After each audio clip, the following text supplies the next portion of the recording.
বন্ধুসকল, আজি দেওবাৰ বুলি গাহৰি খাবলৈ মন গ'ল, গতিকে মই বজাৰলৈ বিচাৰি আহিলোঁ ভাল গাহৰি অলপ লৈ পিনে আজি মই কিদৰে কচু আৰু লাই শাকৰ লগত গাহৰি বনাওঁ আপোনালোকে চাওক।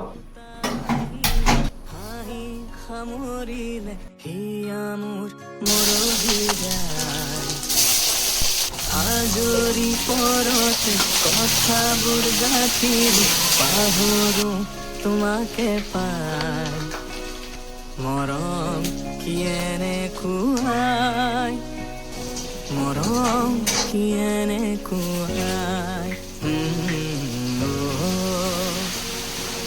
একোটা হাঁহিৰে হাঁহি সামৰিলে হিয়া মোৰ মৰহি যায়, আজৰি পৰতে কথাবোৰ গাঁঠিলো, পাহৰো তোমাকে পাই।